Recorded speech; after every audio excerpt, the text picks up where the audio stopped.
Welcome back to Good Morning Quad Cities at 11. Our plant and garden expert Craig Hignett is joining us in studio, taking your plant and garden questions on the WQAD Facebook page on the Facebook Live. So let's kick it off with Missy asking, when is a good time to take a start from a grapevine? I would be doing that in the spring.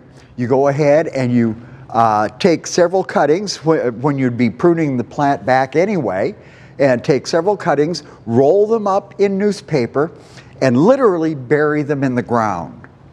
They will go ahead and root as they try and start to grow in the spring. Gotcha. And Kim asked, when can I transplant a hydrangea bush?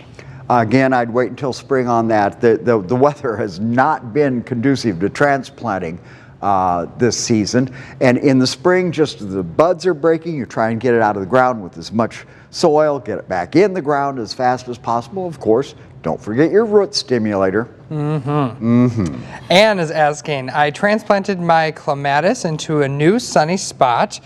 They were thriving and now they're wilting. What should I do? Okay, go ahead and don't overwater them. When we pot clematis in the greenhouse in the spring, we pot them up, we water them thoroughly, and we put them under a bench for 21 days. They don't mind running dry to go ahead and root out. If you could have waited until October, the plant would have never even known it had been touched. But right now, don't get too carried away with watering. And remember, you're going to have to plant something around the feet of that clematis to shade the roots, because that's how they grow in nature. And Marley asks, how can I get rid of goose strife? It's gotten very invasive. Oh, loose strife can be a real problem. You know, I know people don't like to use it, but Roundup should go ahead and make a difference. There are some organics that you can use. I don't carry those in my head. I think the name on one is Pulverize, and it will take out virtually anything that you spray it on. Okay, this one's a little bit of a longer one from Donna. Hi Craig, I have a ropey vine that is strangling around a bush in my yard that is sending vines outward above the ground that become a tripping hazard. It doesn't have flowers like a trumpet vine would. What is this and how do I get rid of it? Well, it's hard to say what we're actually talking about, but getting rid of it would be the same as any other vine. You have to follow that vine back down to where it's going into the ground. You'll cut it off just a couple of inches above the ground, and then you dab those cut stems with stump and brush killer. It will not damage your plant. It does not go into the ground, and it will go down and kill the roots so they don't come back. And then you can go ahead and gently remove all that vine that has come up through the plant.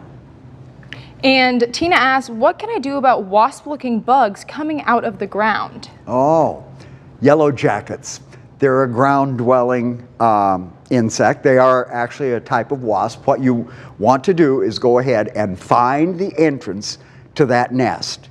You go ahead and arm yourself with a cup of soil and some nice powdered 7. At dusk, you go out to the entrance to that nest, spoon in a couple of tablespoons of 7, and then clamp that dirt over the entrance to the nest. As the wasps dig their way out through that 7, they aren't going to be around for very long. Gotcha. And, you know, our producer Charlie just got in our ear and said, what is 7? Oh, 7. It's the most benign chemical for insect control on the market. It's carbaryl is the actual active ingredient, and 7 is a good general insecticide. You can use it, even use it on edible plants. And can you, so if you can't find the entrance, can you just kind of sprinkle it all over your area? Nope. That's not going to work? You have to do a little due diligence. And since she said they were coming out of the ground in her question, I think she knows where that entrance is. You've got to find the entrance to get the job done. We're just going to coexist at my house anyway. All right. Well, that's always easy too, Yeah. you know? Okay, and then Kristen, I planted 2 sweet cherry trees 2 years ago, but forgot which tree is which. One died, and then they need a cross-pollinator. Is there a way to tell which one survived? Wow. If you didn't save the tag, unfortunately, all those bush cherries tend to look alike. Try and rack your brain and remember the 2 varieties that you bought and buy a 3rd variety. That's without having a psychic come in and read the plant's mind. That's all I can tell you. All right, Craig, we're going to take a quick short break, but when we get back, we'll answer all of your questions, so keep on sending them in. We'll be right back.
We're here at Ignite answering all of your questions, and I know you had something you wanted to add. I thought of something about the person with the cherry, the bush cherry.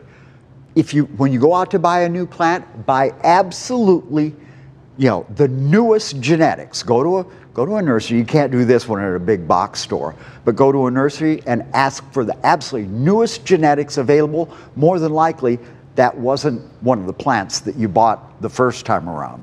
Oh, that's a good tip. All right, Jan, when should I transplant iris and move a naked lady lily? Okay, iris you can go ahead and do anytime now. We're actually running a little bit late. We actually started about a month ago on moving iris, but go ahead and do it now. They're tough little boogers. They will come through very well.